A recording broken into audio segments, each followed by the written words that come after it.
Louvado seja Deus. Livro de Marcos, capítulo 10, e o versículo 17 ao 27, nos diz assim a palavra do Senhor. E pondo-se Jesus a caminho, correu um homem ao seu encontro e, ajoelhando-se, perguntou-lhe: Bom mestre, que farei para herdar a vida eterna? Respondeu-lhe Jesus: Por que me chamas bom? Ninguém é bom, senão um que é Deus. Sabes os mandamentos: não matarás, não adulterarás, não furtarás, não dirás falso testemunho, não defraudarás ninguém, honra teu pai e a tua mãe. Então ele respondeu: Mestre, tudo isso tenho observado desde a minha juventude. E Jesus, fitando, o amou e disse: Só uma coisa te falta. Vai, vende tudo o que tens, dá aos pobres e terás um tesouro no céu. Então vem e segue-me. Ele, porém, contrariado com essas palavras, retirou-se triste, porque era dono de muitas propriedades. Então Jesus, olhando ao redor, disse aos seus discípulos: Quão difícil entrarão no reino de Deus os que têm riquezas. Os discípulos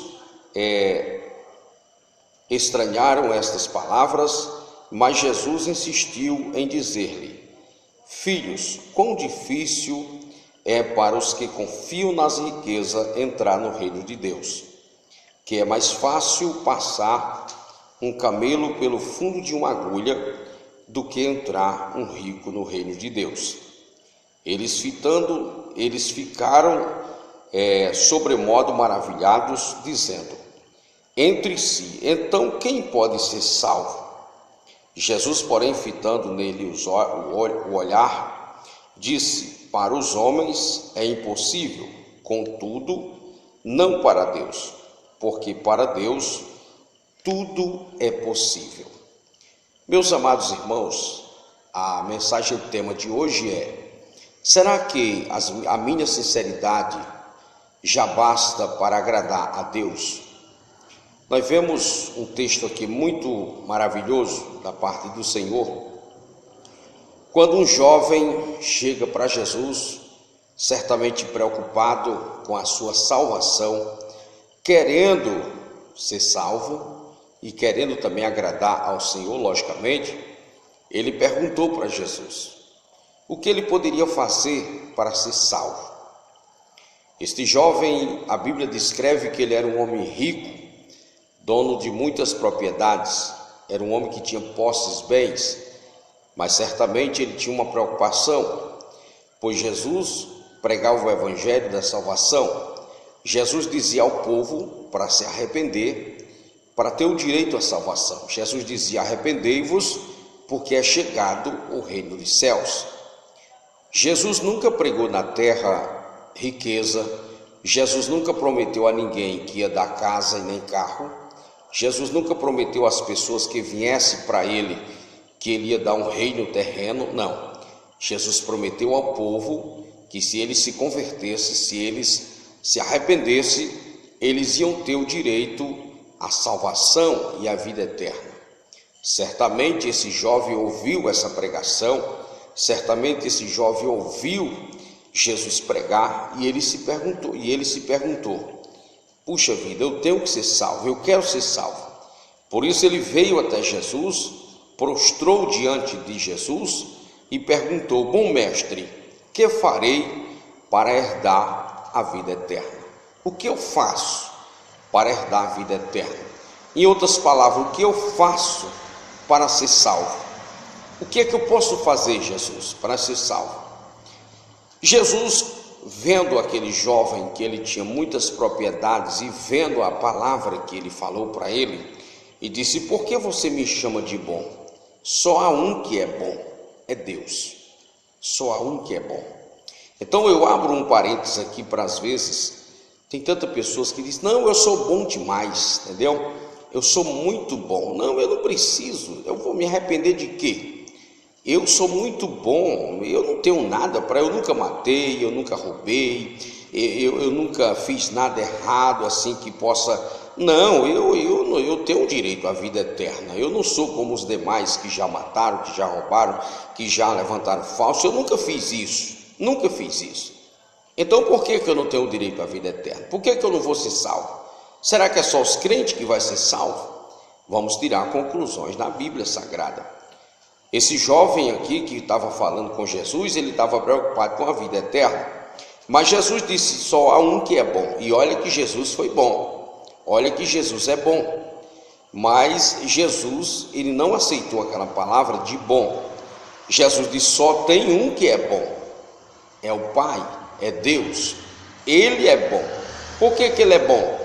Ele é bom porque olhou para a humanidade e viu que a humanidade não tinha escape. Ele viu que a humanidade não tinha salvação e enviou o seu Filho para nos dar vida eterna. Ele é bom por isso, ele é maravilhoso, entendeu? Mas Jesus respondeu a ele, por que me chamas bom? Ninguém é bom senão um que é Deus. Sabes os mandamentos.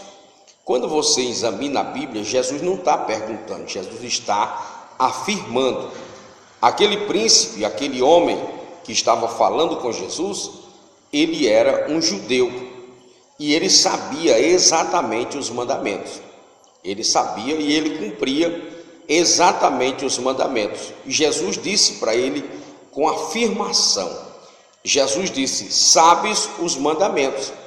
Então Jesus declarou para eles, não mate, não adultere, não furte, não diga falso testemunho, não defraude ninguém, honra teu pai e tua mãe. Veja só, aquele homem, ao ouvir isso, ele disse, mestre, tudo isso tenho observado desde a minha juventude. Veja que Jesus está dizendo para aquele judeu, para aquele homem, você sabe os mandamentos, não mate, não roube, não adultere, não levante falso testemunho, honra teu pai e tua mãe. E aquele jovem, sem nenhuma dificuldade, sem nenhum tremor, aquele jovem sem nenhuma dificuldade, sabe, no falar, ele disse, mestre, tudo isso eu tenho observado desde a minha mocidade, desde pequeno, desde jovem, eu tenho observado, eu tenho guardado, eu tenho honrado esses mandamentos. Agora deixa eu fazer uma pergunta aqui. Você diz que crê em Deus, você diz que crê em Jesus, mas você guarda os mandamentos do Senhor? Você disse que acredita em Jesus. Não, é porque os crentes gostam de julgar, gente. Não, os crentes gostam de julgar. Tudo bem, vamos deixar o julgamento de lado. Você diz que crê em Deus, você diz que crê em Jesus, você guarda os mandamentos? A palavra, ela destaca só alguns. Pelo menos da lei que Deus deu a Moisés, ele descreve 10 mandamentos, mas aqui só tem alguns. O Senhor está dizendo, não matarás. Às vezes você não mata com um revólver, às vezes você não mata com uma faca, com uma paulada, mas você mata no seu coração. Você mata com o ódio que você tem. Jesus disse, se você olhar para alguém e desejar, você já cometeu adultério. Deixa eu dizer para você, se você olhar para uma pessoa com ódio, com desejo de matar, você já matou essa pessoa. Se você olhar para uma pessoa com o desejo de furtar, de roubar aquela pessoa, você já roubou aquela pessoa. Você está entendendo? Então você às vezes diz que crê em Deus, você às vezes diz que crê em Jesus, mas você comete esse tipo de coisa. Você furta no pensamento, você mata no coração, você deseja no coração. Aí eu pergunto para você, será que a minha sinceridade já basta diante de Deus? Aquele jovem foi sincero. Aquele jovem disse, olha, tudo isso eu tenho observado. Tudo isso eu já tenho feito. Tudo isso eu pratico. Tudo isso eu cumpro diante da palavra de Deus. Por quê? Ele era um judeu e o judeu, ele leva a sério esse negócio de cumprir os mandamentos do Senhor. Mas a pergunta volta para mim e para você. Você cumpre os mandamentos do Senhor? Você cumpre a palavra de Deus? Será que a minha sinceridade, será que a sua sinceridade já basta diante de Deus?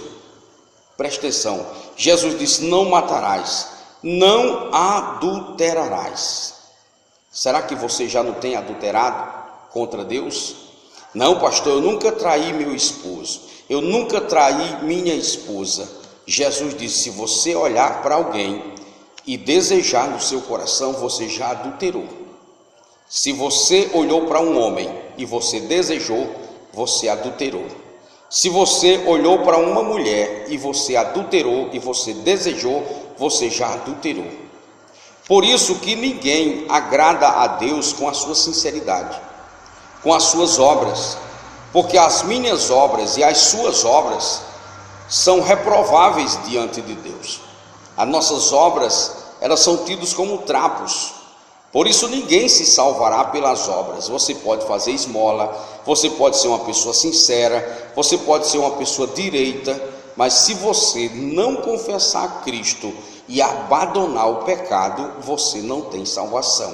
Eu não terei salvação. Por isso que todos nós precisamos de Cristo.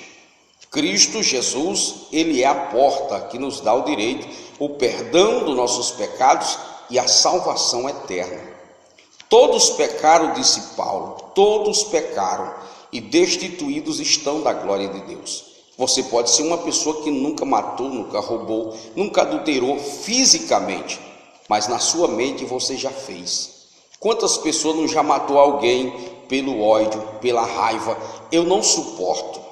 Eu conheço pessoas que estão dentro da igreja, estão dentro das suas igrejas e não sentam perto um do outro porque tem ódio. Eu conheço pessoas que traem as pessoas dentro das suas igrejas, mas estão lá. Aí eu pergunto, será que você está dentro do projeto de Deus? Será que você realmente está sendo sincero com Deus? Será que realmente você está sendo sincera com Deus?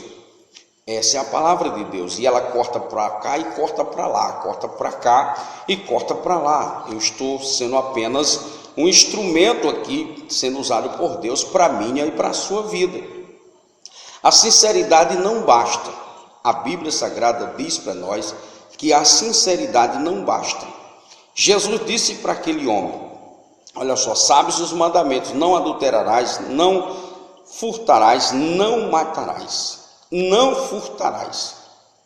Como eu já disse, você pode nunca ter roubado fisicamente, na prática, mas você já desejou roubar.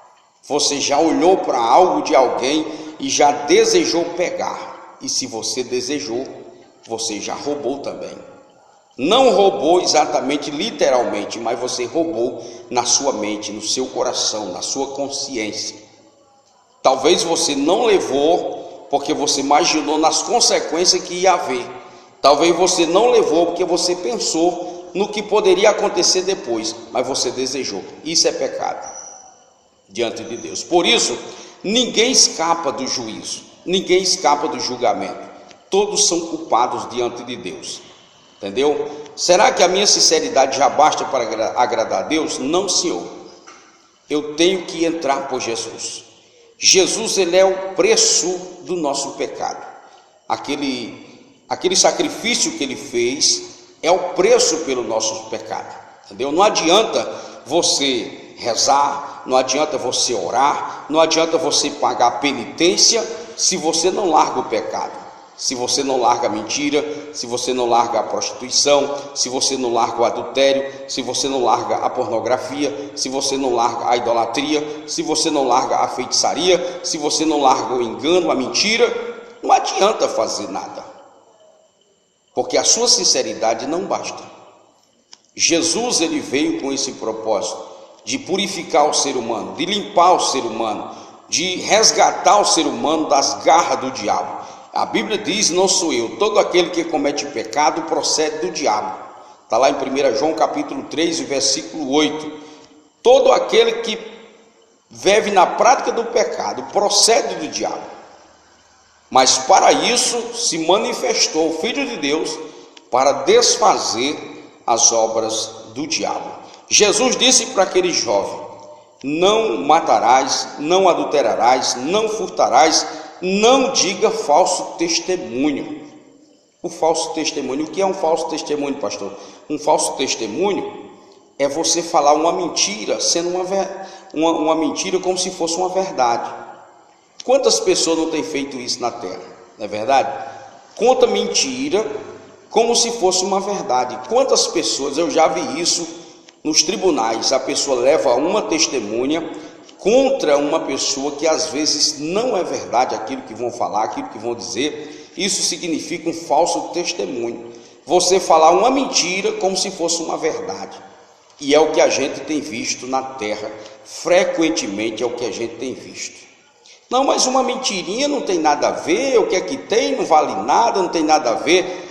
Essa conversa não tem nada a ver, é que muita gente se separou de Deus e não pôde voltar mais, porque achou que o pecado era coisa normal, achou que isso aí era algo normal na sua vida, e não é. Deus é um Deus justo, um Deus santo, que Ele não vai aceitar nem as minhas e nem as suas desculpas. Para isso é preciso você entender, a sinceridade não basta diante de Deus. É Cristo nosso Senhor, é Cristo nosso Salvador. Você está entendendo? Aquele homem ficou triste porque Jesus disse, olha, quando ele disse, mestre, eu tenho observado tudo isso eu tenho observado. Jesus disse, ok, você quer ser perfeito? Você quer ser perfeito? Quer mesmo? Pois eu vou lhe dizer, se você quer ser perfeito, pega o que você tem, dê aos pobres e depois você me segue. Sabe o que aquele homem fez? Saiu triste porque no seu coração a avareza estava. Ele poderia não ter matado, não ter roubado, não ter levantado falso testemunho, mas ele tinha avareza. Outra coisa que eu já ia esquecendo, Jesus disse para aquele homem, honra teu pai e tua mãe. Agora eu pergunto para você, ei, você que está me ouvindo, presta atenção, você tem honrado seu pai? Você tem honrado a sua mãe? Não, pastor, mas eu creio em Deus, eu sou sincero, eu creio em Deus. Mas você tem honrado seu pai? Tem honrado a sua mãe? Tem não? Então você é digno de julgamento. Você precisa de Jesus. Você não é perfeito, eu não sou perfeito, nós não somos perfeitos, e nós precisamos de Cristo para ser salvo. Por isso Jesus disse a ele, Jesus olhou para dentro do coração dele e viu que ele tinha uma grande avareza. Ele disse, olha, vá, vendo que tem, Deus pobre, depois você me segue. Ele saiu triste porque era dono de muitas propriedades. Aí Jesus vai dizer aos discípulos, quão difícil é uma pessoa que confia nas riquezas entrar no céu. E os discípulos disseram, Senhor, mas por quê? Como é que a pessoa se salva? Jesus disse, olha, tudo bem, aos homens isso parece ser difícil, mas é possível para Deus. Por que é possível para Deus? No momento que o ser humano se arrepende, no momento que o ser humano larga a prática do pecado, no momento que o ser humano deixa a vida de pecado, ele é perdoado por Deus. Jesus perdoa ele, Deus perdoa, o Espírito Santo perdoa, e ele passa a ser uma pessoa diferente. Você está entendendo? Então que você venha ser essa pessoa abençoada, venha ser essa pessoa cheia de graça, que você entenda hoje, através dessa mensagem, a sua sinceridade, a minha sinceridade, as minhas obras, as suas obras, não nos dá o direito da vida eterna. Mas se eu ou você entregar nossa vida para Jesus, se arrepender dos nossos pecados e viver uma vida como a palavra de Deus tem mandado, pode ter certeza, não há demônio, não há pessoas, não há ninguém que possa nos separar do amor de Deus que está em Cristo Jesus. Você está entendendo? Que Deus abençoe sua vida e essa palavra venha ficar no seu coração. Vamos orar? Senhor nosso Deus e nosso Pai, nós o glorificamos pela Tua palavra. Ó Deus, que essa palavra venha cravar em nossos corações e nós possamos entender que as nossas obras, a nossa sinceridade, e muitas vezes, Senhor Deus, que falamos, que professamos, não nos dá o direito da vida eterna. Por isso, tenha misericórdia de nós. Faça nós entender que os nossos pecados é quem faz separação de nós e do Senhor. Que o Espírito Santo venha nos limpar pelo poder do sangue de Jesus. Ó Deus, venha abençoar nossas famílias, abençoa o nosso lugar, abençoa nossa vida, nossa saúde, nossa vida espiritual. e que nós possamos se dar mais a Ti para obtermos a vida eterna e o perdão dos nossos pecados. Muito obrigado pela Tua palavra, em nome de Jesus. Amém. Que Deus abençoe e lhe dê graça para você compreender a palavra de Deus. Deus abençoe em nome de Jesus. Amém.